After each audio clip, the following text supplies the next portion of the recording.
badger claws. Hey guys, today I'm going to talk. Hold on. Focus. There we go. Anyway, hey guys, I'm going to talk about the Landraider Crusader today. And before I get into the wonderful details of the tank, quick background. The Landraider Crusader is a variant that is designed for the sole purpose of filling an assault role, and the design itself originated from the Black Templars during the Jerulus Crusade, where the chapter had laid siege upon the fortification of the Jerulian hive cities. The Landraider Crusader was forged with this task in mind, and with this tank, the Black Templars brought low the entire ancient fortress of Jerulus.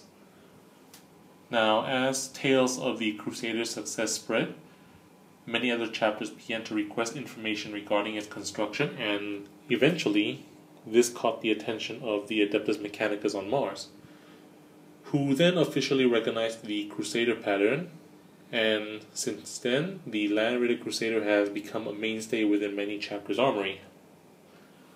Now on to the details of this tank. I have to say, the Landraider Crusader, out of the 3 Landraiders available in the Space Marine Codex, is my favorite. And I'll get to why, but 250 points, heavy support, or dedicated transport for Terminators. And it comes with, basically, let's look at the differences between this Landraider and the standard pattern Landraider. Now, while the standard pattern Landraider has 2 twin-linked glass cannons on the side sponsons and a twin-linked heavy bolter on the hull, the Landraider Crusader has instead 2 hurricane bolter, which are essentially, each hurricane bolter is 3 twin-linked bolt guns. And instead of a twin-linked heavy bolter, it has instead a twin-linked assault cannon. Now, with this difference in armament, it essentially has a larger transport capacity because essentially the Crusader doesn't have all the power generators and all that the standard Landraider has. So it means it has a larger transport capacity. So while the Landraider has a transport capacity of 10, the Landraider Crusader has a transport capacity of 16. It also comes with a special sort of vehicle equipment, which is called the Frag Assault Launchers, which, as you may have noticed, that I don't actually have modeled on this tank, but trust me, it's actually in the rules, so it's there, just pretend it's there. Anyway, let's see.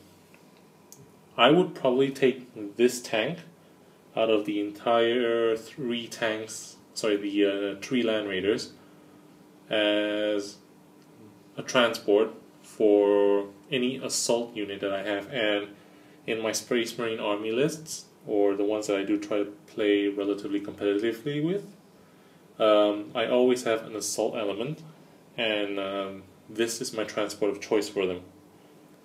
And as you can probably tell, what I usually transport with these guys are assault Terminators, especially the Lightning Claw variant. I get that the Lightning Claw Terminators have been nerfed a bit in 6th edition, but I still think, personally speaking, they are quite good. It's mostly because, yes, they do lose their capabilities of taking out 2+ armor saves, but I'll be honest, I don't really throw Terminators at anything 2+ armor saves, like other Terminators or anything with Artifice armor. No, I take this guy and I go after like weak units such as Tactical Marines, Guardians, whoever fields those, Dire Avengers, let's see, Warriors, Witches as well, if I have to, because the amount of dice you get to throw, given that 2 attack space, plus 1 for having 2 close combat specialist weapons, and yeah, also they have the Shred special rules, so I get to reroll wounds. Combine this with a Chaplain, for example, and the squad's capabilities basically go goes twofold. Now, transport capacity of 16 means I can fit in 16 models in power armor, or 8 Terminator models, which essentially, it's okay, it's pretty good. I like to field 7 Terminators or so, and maybe the Chaplain in Terminator armor, or hell, for the sake of it, I'll just probably field 8 Terminators and just drive it up the field. The Frag Assault Launchers is especially good, and I think they got quite interesting in 6th edition, because essentially, when you assault out of the Landraider that has the Frag Assault Launchers, you are counted as being equipped with frag grenades. And frag grenades for the assault means that if you do charge through difficult terrain, these guys won't suffer the initiative penalty, and going at your initiative 4 and having lightning claws is actually quite good. And also in 6th edition, because how grenades work, you can throw them, so basically when they assault one guy during the shooting phase, I believe can actually choose to throw a small blast grenade, which is strength 3, but hey, why not? Free shooting. Let's do that. Now for the Landraider Crusader's capabilities itself, twinning Hurricane Bolters, 2 Hurricane Bolters, each being 3 twin-linked bolt guns, means that this thing puts out a colossal amount of shot. Colossal being an exaggeration, but this thing puts out a lot of shots. And maximum range of 24 inches given all the weapons it has. But moving this up the field, this is one of those tanks which I like because basically it doesn't stop shooting. No matter what, every time I move, shoots. Every time I move, shoots. Because this tank, one, if I do move out like 12 inches, in which the vehicle rule states that I need to snap fire everything, power the machine spirit, I shoot with the assault cannon, or maybe one of the hurricane bolters, depending on the situation. And all the other ones, I get to snap fire, and while snap fire hits on 6s, having snap fire with twin linked usually means I do get like 1 or 2 hits. So this thing, even if it gets stunned, shaken, and if I am forced to snap fire for some weird reason, I am not going to stop firing. I am just going to keep on pummeling shots every single turn, unless of course you somehow manage to blow it up. Now armor 14, being one of the toughest, or rather the highest value of armor that you can get in the game, this tank to me is perfect for the assault role that I need this guys to actually get into. Let's see, what else do I have to say?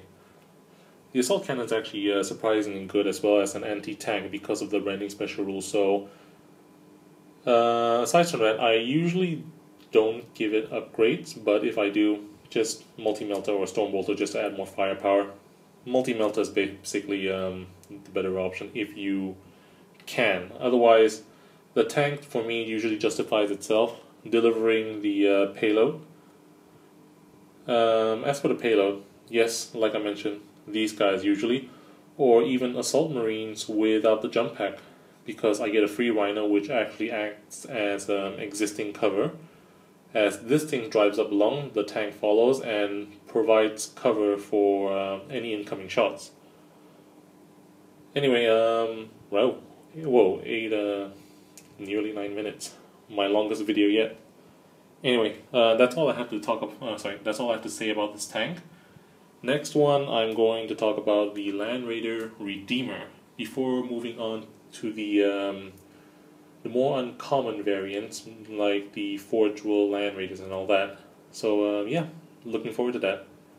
Anyway, thanks for listening to me ramble. I'll see you guys next time. Bye.